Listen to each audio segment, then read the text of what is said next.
Media, सच सबसे पहले सबसे तेज।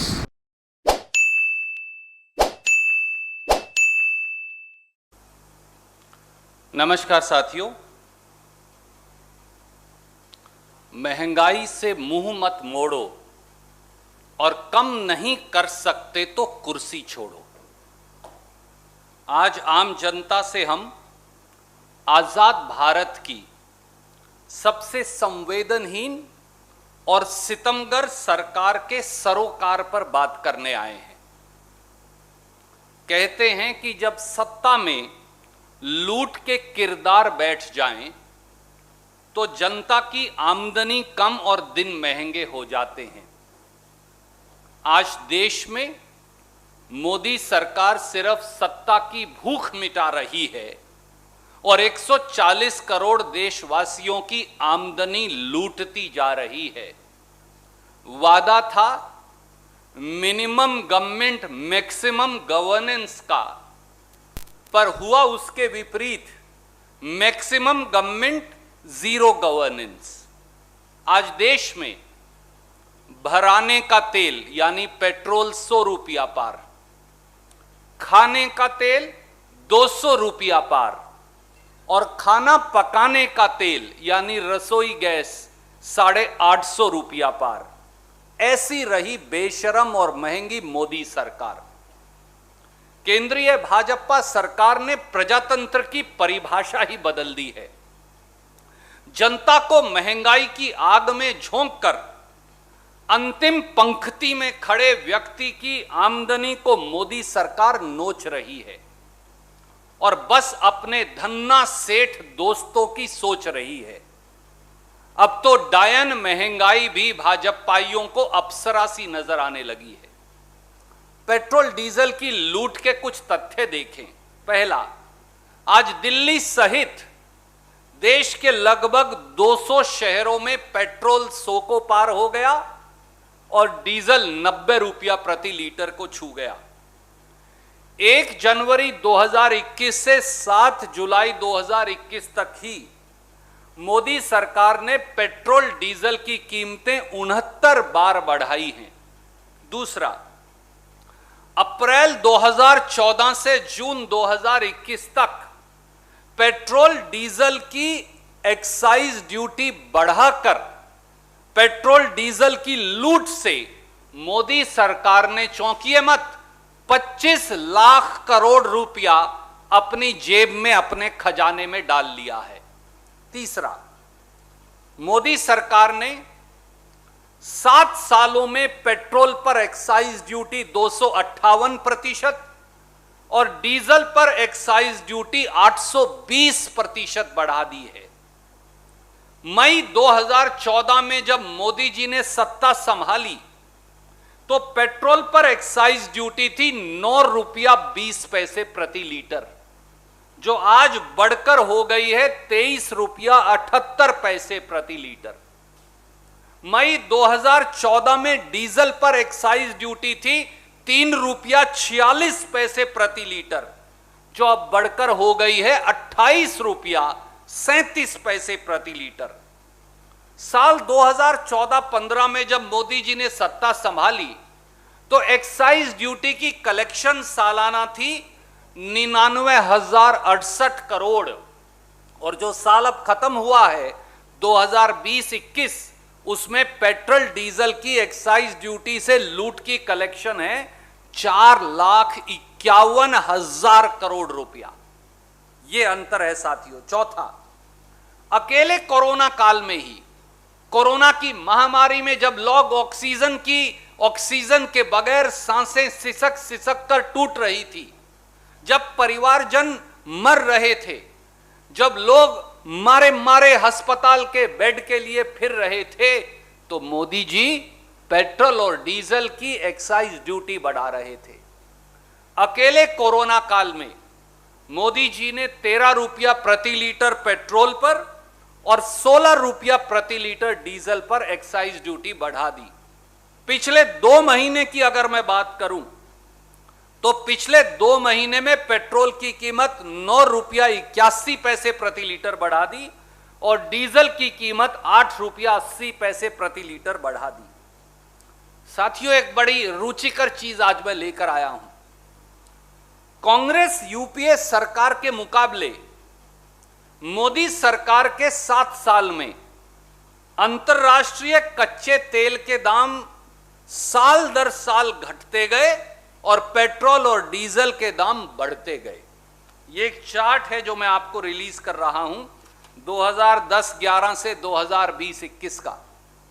इस चार्ट से यह साफ है कि यूपीए के कार्यकाल में जब सरकार हमारी गई तो आखिरी रेट थे 105, औसत थी $105.52 प्रति बैरल, और 2020-21 में यह पिछले 30 साल में सबसे कम होकर रह गया $42 प्रति बैरल।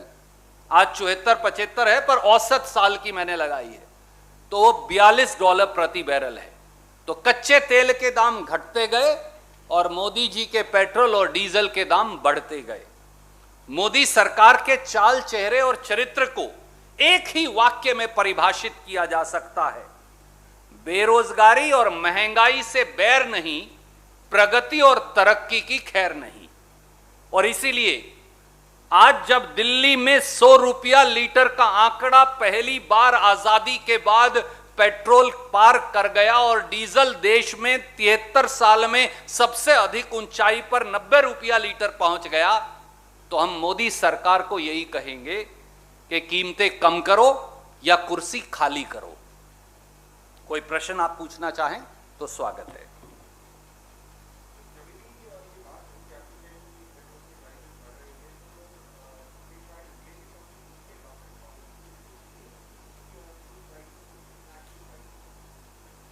इसीलिए आदरणीय मित्र, हमने अंतर्राष्ट्रीय बाजार के कच्चे तेल की औसत आपको कही और मैं साल दर साल की औसत पढ़कर बताऊंगा। 2010-11 में कच्चा तेल कांग्रेस कार्यकाल में था $85 प्रति बैरल, 2011-12 में हो गया $111 प्रति बैरल, 12-13 में $107 प्रति बैरल, 13-14 में $105 प्रति बैरल, 14-15 में जैसे ही मोदी जी आए, याद करिए वो कहा करते थे मेरा भाग्य बड़ा अच्छा है, $84 प्रति बैरल हो रह गया।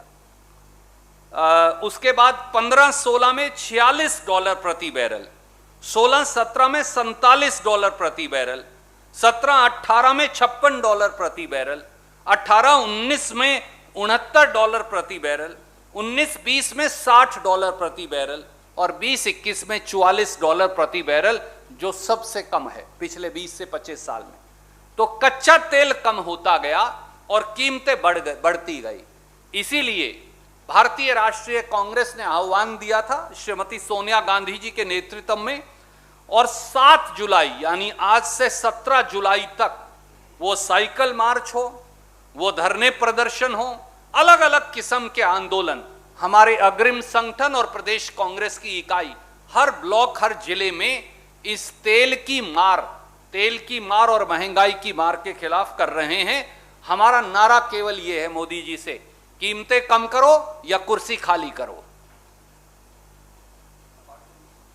Let me just finish this. Any other question that any friend has? As we are speaking about petrol and diesel price hike and inflation is total now, on the other hand, there's a huge cabinet expansion that is going on. Meeting is happening at the Prime Minister's residence. Around 6 p.m. is when the expansion will take place. So, how does the Congress Party see that? आदरणीय साथी, ये मंत्रिमंडल का विस्तार नहीं, ये सत्ता की भूख का विस्तार है। अगर मंत्रिमंडल का विस्तार हो तो वो परफॉर्मेंस के आधार पर हो, गवर्नेंस के आधार पर हो। और अगर परफॉर्मेंस और गवर्नेंस 2 क्राइटेरिया होते तो सबसे पहले तो स्वास्थ्य मंत्री को हटा दिया जाना चाहिए, डॉक्टर हर्षवर्धन जी को, जो हमारी मांग रही है। उसके बाद उससे भी पहले श्री धर्मेंद्र प्रधान को हटाना चाहिए, जिन्होंने पेट्रोल और डीजल की लूट से 25 लाख करोड़ रुपया के बोझ के तले देश की जनता को डाल दिया। जो हमारे खाद्य मंत्री हैं उनको हटाया जाना चाहिए, जिन्होंने देश को इस मोड़ पर लाकर खड़ा कर दिया कि गरीब के लिए खाद्यान्न नहीं पर शराब की डिस्टिलरीज को आप 1 लाख टन के करीब चावल दे रहे हैं जो गरीब के लिए आरक्षित है। और उन सबसे पहले वित्त मंत्री को हटाया जाना चाहिए, क्योंकि वो वित्त मंत्री जिन्होंने देश की अर्थव्यवस्था को, जिसे सरदार मनमोहन सिंह जी की कांग्रेस की सरकार 8.5% की जीडीपी बढ़ोतरी दर पर छोड़कर गई थी, उसे घटाकर -8.5% पर ला दिया। अगर परफॉर्मेंस और गवर्नेंस आधार है तो रक्षा मंत्री राजनाथ सिंह जी को हटाया जाना चाहिए, जिनके कार्यकाल के अंदर चीन ने भारत की सरजमी पर कब्जा कर रखा है पर कुछ हो नहीं रहा। अगर परफॉर्मेंस और गवर्नेंस आधार है तो फिर होम मिनिस्टर अमित शाह जी को हटाया जाना चाहिए, जिनकी सरपरस्ती में और जिनकी नाक के नीचे आम तौर से नक्सलवाद हो या उग्रवाद वो चारों तरफ फैला हुआ है। और पाकिस्तान जो है उसके बुलंदगी इतनी बढ़ गया उसका साहस कि वो हर रोज उग्रवादियों को देश में धकेलते हैं और गृह मंत्री कुछ कर नहीं सकते, उल्टा हर रोज कहीं ना कहीं मॉब लिंचिंग हो रही है। अगर परफॉर्मेंस और गवर्नेंस आधार है तो फिर प्रधानमंत्री को ही हटा दिया जाना चाहिए। सच्चाई ये है क्योंकि उन्होंने आपके समेत, प्रेस की आजादी के समेत, नॉर्थ कोरिया के और मिलिट्री शासकों के साथ आवाज दबाने में अगर किसी सरकार का आज नाम आता है तो वो मोदी सरकार को आता है। इसलिए साथियों, ये परफॉर्मेंस और गवर्नेंस नहीं, ये सत्ता की भूख का विस्तार है। I'll try and translate it for you, my friend. You know, people from Haryana have always a little slight problem translating everything into English. This is not a cabinet expansion. This is a spoils of power distribution and defectors adjustment expansion of the Modi government. If performance and governance was the criteria, then the first minister to be sacked should be the Defense Minister of India, Shri Rajnath Singh. For under his charge, China has occupied Indian territory and are refusing to vacate it. And PM and Defense Minister are scared of uttering the word China. If performance and governance is the criteria, then Home Minister Shri Amit Shah should be sacked. For under his charge, Naxalism and terrorism is continuing unabated.